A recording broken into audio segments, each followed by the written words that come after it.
bir 30 ming dollar sarf qilyaptim. Mani ismim Umid, yoshim 41da. Menda boqma kasalligi bo'lgan. Bu kasallik bo'yicha men 10 yil qiynalib yurganman. Bormagan joylarim qolmagan, juda ko'p joylarga borganman. Больницада yotib chiqdim 6 marta. Lecheniyalar oldim. O'qitadigan joylarga bordim. Hijomalar qildirdim. Din chiqaradiganlarga ham bordim. Pashtinni olib qarasa bir 30 ming dollar pul sarf qilyaptim. Umuman bo'lmadi o'zgarsa ham bo'ladi. Lecheniyaga o'zi birinchi kuni kelganimda ham o'zim ishonmay ikkilanib kelgan edimda. Yotib bitta lecheniya olib chiqqanimdan keyin 50% ga o'zgardim-da. Men lecheniyadan turganimda 50% ga o'zgardim. Juda katta yutuvdi. Mana bundan keyin 3-4 marta lecheniya oldim, ketma-ket qildi. Allohga shukr, hozir men eski holatimni eslolmayman ham nima bo'lganini. Kechqurunlari kechasi uyg'onib qolardim, men ertalabgacha titrab qolardim, qo'rqib, qattiq qo'rquv bosardi. Nima qilishimni bilmay qolardim. Bu narsani hozir men gapiraman, kimlardir eshitayotgandir. Lekin bu narsani boshdan o'tkazmagan odam hayotda his qila olmaydi, bu narsani tushuna olmaydi ham. Mumkin emas bu narsani. Aytadigan tabib emas, boshdan o'tgan tabib. Nima deydi? Butun umringiz o'lib bo'la olmaysiz, yasha olmaysiz-da. Butunlay sindirib tashlaydi odamlar. Qanaqa holatda bo'lsa, kuchingiz bormi, pulingiz bormi, boshqangiz bormi, obro'yingiz bormi? Bu odamni sindirib qo'yadigan kasallik ekan-da bu. Juda og'ir ekan. Baland joydan qattiq qo'rqardim. Keyin menga yomon fikrlar kelaverardi. Nima desa bo'ladi?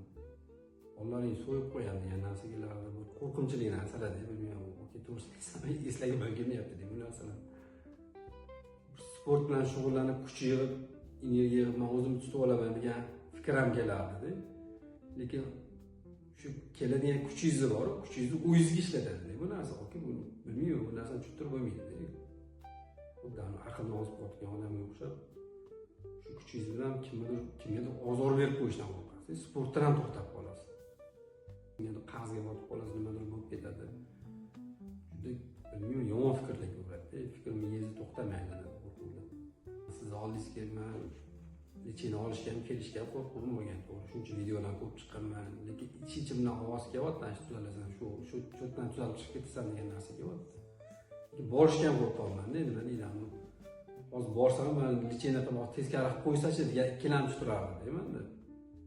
Men jinnixonaga tushib qolsam shu yerdan degan qo'rquvlar ham ko'radi. Kelishga ham qo'rqitadi, oldingizga keltirishga ham qo'rqitadi bu narsa. Lecheniya olganimga 2 yil bo'libdi o'sha.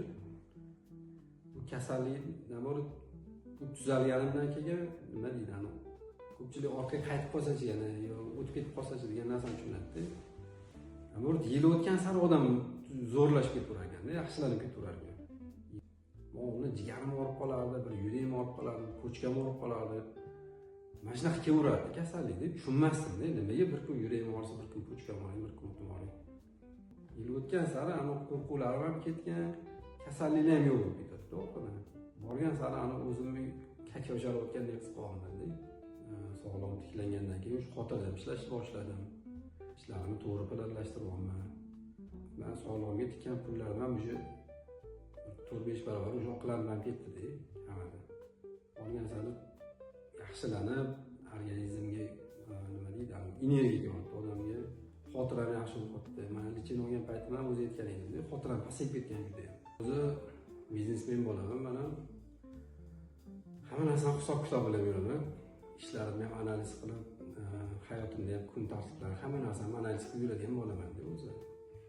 Lecheniya olganimda ham hammasini yozuvchilik qilib yurganman. Boshli holatlarim qanaqa bo'lgan, keyingi holatlarim qanaqa, hammasini daftarga tushirib yurganman-da. O'zgarishlar juda katta-da. Xayrlaganimga kattaga minnatdorman.